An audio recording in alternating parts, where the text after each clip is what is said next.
kabarin? Selamat datang kembali di podcast RSUD Kabupaten Buleleng.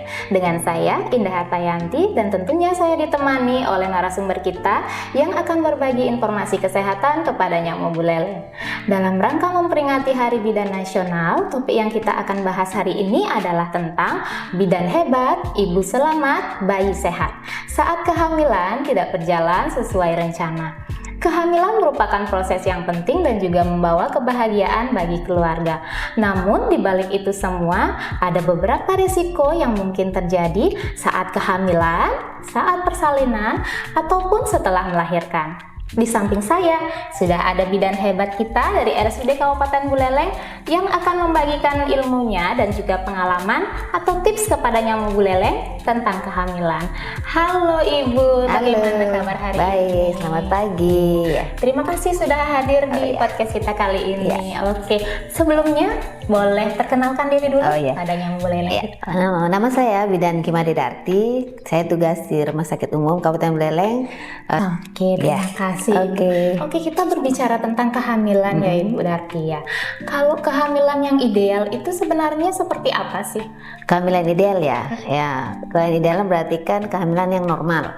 Kehamilan normal itu ada aspek satu, ibu itu harus sehat. Hamil itu dalam kondisi sehat, tekanan darahnya normal, tidak tinggi. Tekanan darah normal yaitu di bawah 140/90. Terus saat kencing itu tidak ada protein urin yang terbawa. Itu kan bisa ada preeklamsi nantinya ya. Terus berat badan saat hamil selama kehamilan itu naiknya 10-12 kg. Tidak boleh lebih dari itu.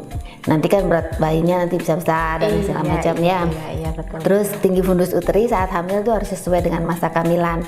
Jadi saat masa kehamilan berapa bulan tinggi fundus uteri harus sesuai. Itu berarti dianggap normal ya. Terus mual muntah saat hamil itu wajar di trimester pertama.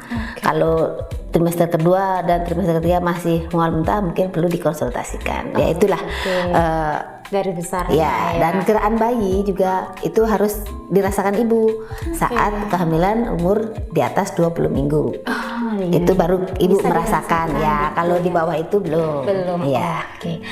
Tadi sempat dibilang bahwa maksimal berapa naik berat badan? 10-12 kg. Iya, saya pernah dengar selentingan di masyarakat berarti kalau hamil itu makannya harus banyak atau bahasa Balinya ngerapu gitu. Apa benar seperti itu ya? Tidak. Ibu hamil itu makan sesuai dengan kebutuhan. Ya, contohnya ibu hamil trimester pertama kan ada mual muntah, pasti kan asupan nutrisinya kurang ya. Tapi diharapkan ibu itu mengkonsumsi makanan gizi seimbang. Jadi tidak ada halangan ini dan itu, yang penting seimbang gizinya ya. Terus saat trimester kedua ada kenaikan kalorinya sekitar 300 kalori.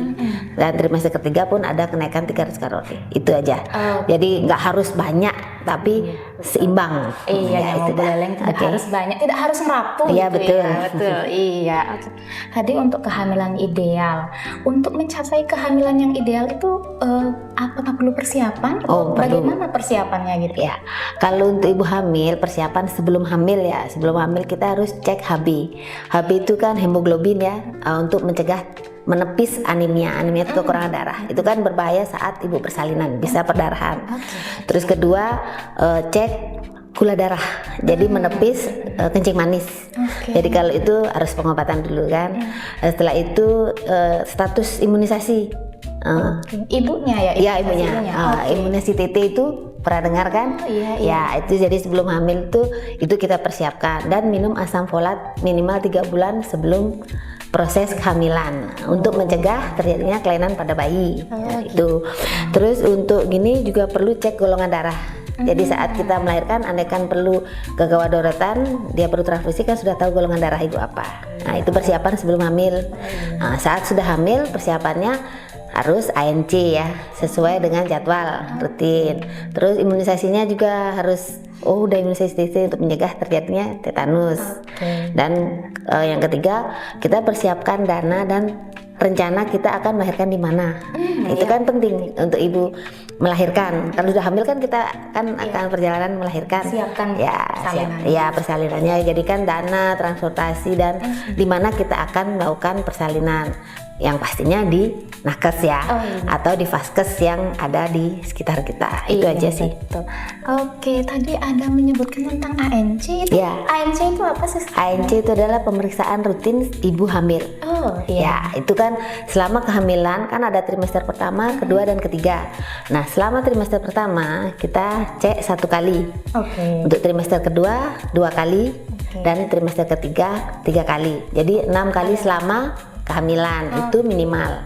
Oh minimal. Ya, tapi bila kita ada resiko kegawat janin atau resiko ibu terjadi perdarahan atau segala macam, ada resiko ya, bisa lebih dari 6 kali sesuai dengan petunjuk dari nakes, bidan atau dokter spesialis yang kita kunjungi. Iya.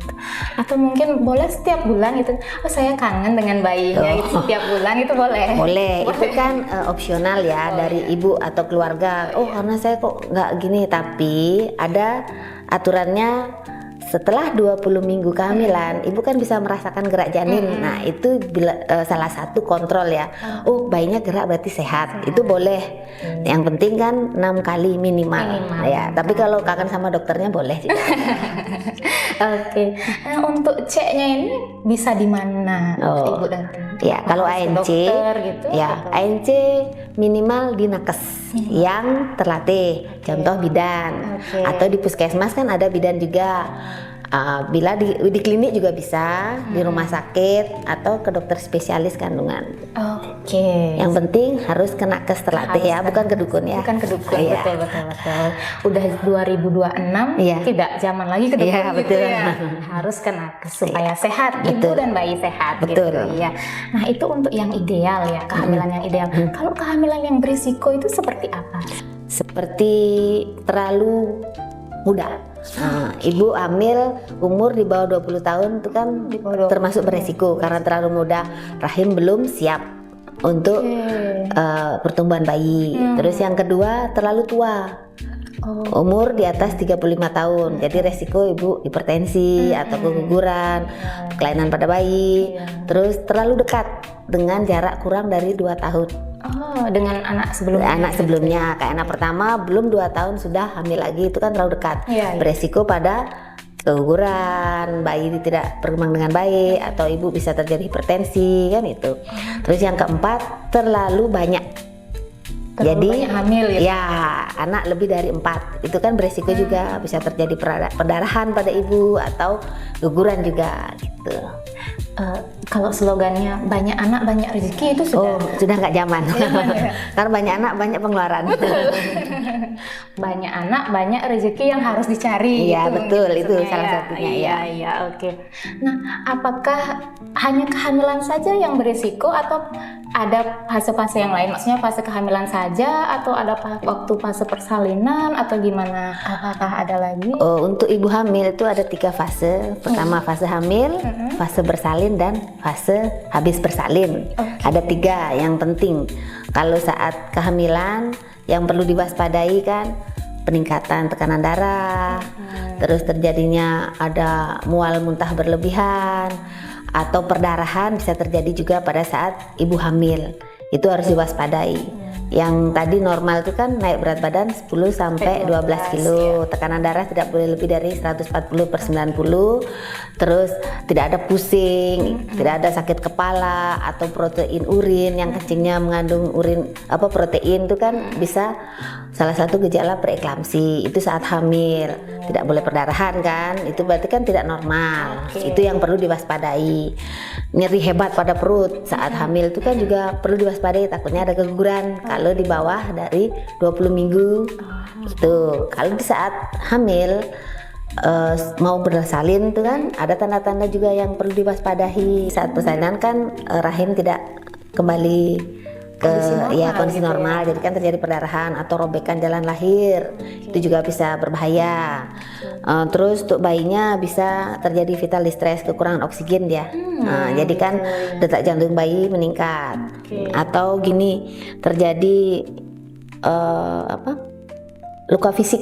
Jadi saat bayi lahir tuh bisa menggunakan alat vakum atau forceps, itu kan jadi ada terjadi cedera dia. Gitu. Ya, itu salah satu bahaya saat persalinan ya. Resikonya. Ya, resikonya. Kalau andaikan saat setelah melahirkan juga perlu diwaspadai, yaitu 42 hari setelah melahirkan itu ibu harus dicek kondisinya, dalam artian pengeluaran lochea atau cairan yang keluar saat melahirkan itu kan ada darah, lendir, itu harus dicek, ada bau atau enggak, atau warnanya berubah apa tidak, kemerahan atau kecoklatan, itu makanya perlu diwaspadai, nanti harus kontrol sebelum lewat dari 42 hari untuk mengetahui perkembangan ibu sehat atau tidak, perdarahannya banyak apa tidak. Saat melahirkan tak boleh lebih dari 1 tela itu penuh dalam waktu 1 jam. Kalau 1 jam sudah penuh berarti kan terjadi perdarahan lebih dari 250 cc, itu berbahaya bagi ibu. Oh gitu. Ya, terus tekanan darahnya kalau ibu di rumah kan bisa dideteksi dengan sakit kepala yang hebat atau sakit perut yang hebat, itu harus diwaspadai, kita harus segera ke nakes. Kalau bayi tidak mau menyusu, itu kan salah satu juga resiko saat setelah melahirkan, perkembangan bayi kan tidak bagus kalau dapat ASI. Ibu demam juga itu tadi salah satunya, ada bengkak payudaranya kan jadi demam. Itu juga perlu diwaspadai. Oh iya, selama 42 hari kita harus memantau ibu setelah melahirkan. Iya betul, itu masa nifas namanya. Oh, masa nifas namanya. Iya, Bu Leleng, itu namanya masa nifas. Iya betul. 42 hari setelah melahirkan kita harus menjaga ibunya. Iya betul. Gitu, ya. Keluarga juga sangat perlu tuh. Penting juga, Iya, ya. terutama suami ya. Itu adalah keluarga inti untuk mendukung perkembangan ibu dan bayi ya setelah melahirkan. Dari hamil pun harus ada dukungan dari suami ya.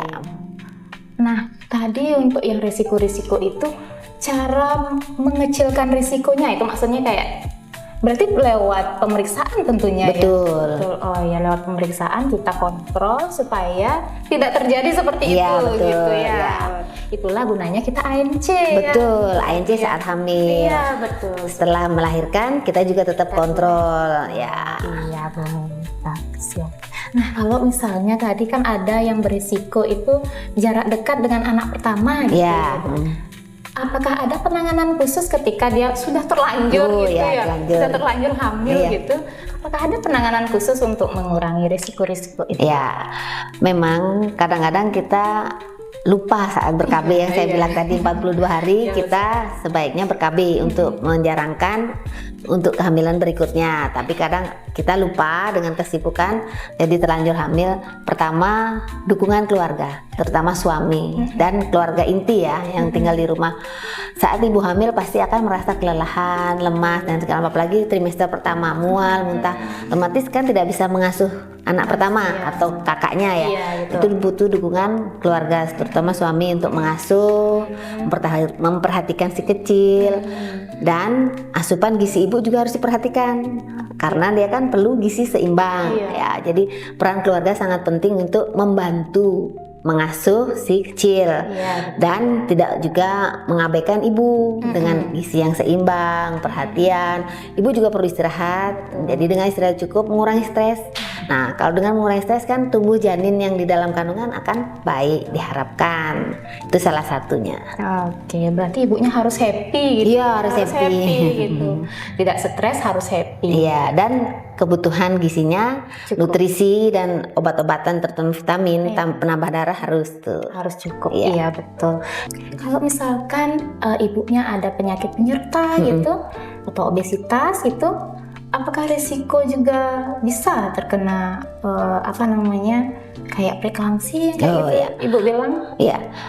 Untuk kondisi ibu yang istimewa ya tidak ideal, kayak berat badan memang sudah besar atau berat badan memang tidak ideal ya, obesitas sebelum hamil perlu perhatian khusus. Otomatis kita harus kontrol ke spesialis. Mungkin dari ibu bidan kita hanya mengukur tekanan darah, HB dan gula darah segala macam. Bila tidak ada ke arah resiko, mungkin kita bisa pantau secara berkala seperti biasa. Tapi bila ada resiko seperti ada peningkatan tekanan darah atau gula darahnya meningkat, kita konsulkan ke spesialis untuk penanganan selanjutnya. Bila ada gula darah meningkat, nanti ke dokter penyakit dalam. Kalau ada seperti protein urin, tekanan darah tinggi, harus ke dokter spesialis kandungan. Nanti akan dicek secara berkala untuk kelanjutannya. Oke, supaya ibunya tetap sehat. Betul, dan kesehatan bayinya ibu juga sehat, betul. Harus diperiksakan Ya, ke nakes. betul, gitu. nakes yang terlatih ya. Kalau misalkan memang diperlukan atau dirujuk oleh bidan, bisa Bisa ke ke dokter spesialis ya. Ya, betul. Minimal kita periksa ke bidan, puskesmas atau ke rumah sakit. Iya, betul. Nah, adakah tips untuk keluarga yang mungkin punya istrinya atau ibunya yang kehamilan berisiko gitu? Apakah ada tips dari keluarganya? Oh, tipsnya untuk keluarga atau suami ya, mendamping. Iya, mendamping. Terutama kita harus aware dalam artian kita harus perhatian terhadap kondisi ibu. Bila ibu ada keluhan, sakit kepala, pusing, itu kan nggak wajar ya. Kalau orang hamil lelah, oke lah, lelah seperti biasa, nggak masalah, setelah istirahat sudah kembali pulih. Tapi dia merasa lelah berlebihan, kita harus kontrol. Siapa tahu ada kelainan jantung atau tekanan darahnya yang tidak normal kan itu. Kalau ada pusing, apalagi pandangan kabur, kan takutnya tekanan darah meningkat, itu kan cenderung bisa ke preeklamsi atau eklamsi ya. Terus adanya perdarahan yang tidak wajar. Saat orang hamil kan tidak boleh keluar darah. Iya, betul. Ya, itu perlu segera ke rumah sakit atau ke bidan untuk melakukan check up. Itu sangat penting untuk menepis terjadinya keguguran saat hamil muda atau saat hamil tua. Takutnya ada kontraksi dan terjadinya persalinan cepat dan dini yang kita tidak harapkan gitu. Dan gizi seimbang harus kita perhatikan juga, menu makanannya sudah seimbang apa belum. Itu peran keluarga dan dukungan moral, karena ibu kan emosinya gitu ya. Keluarga berperan gitu untuk mendampingi ibu agar kehamilannya sehat. Iya, betul. Oh, berarti ibu hamil itu tidak boleh pusing sakit kepala gitu ya? Tidak boleh ya? Nah, sakit kepalanya apa? Pusing kalau karena lapar kan bisa juga. Bisa. Nah, kalau kita merasa sakit kepala dan menetap, biasanya ada sesuatu. Kalau sakit kepala, pusing sebentar terus istirahat, hilang kan mungkin tidak masalah. Tapi pusingnya bukan pusing tapi nyeri. Nyeri kepala. Iya, nyeri kepala, terus tidak hilang dengan istirahat, harus kontrol. Oh iya, betul. Baiklah. Oke, sebenarnya untuk peran bidan ini, peran bidan dalam mendampingi ibu-ibu hamil, baik yang normal ataupun berisiko ini seperti apa? Bidan fungsinya untuk ibu hamil, ibu melahirkan, dan ibu bersalin pertama sebagai konselor jadi sebagai tempat untuk berkonsultasi semua ya boleh.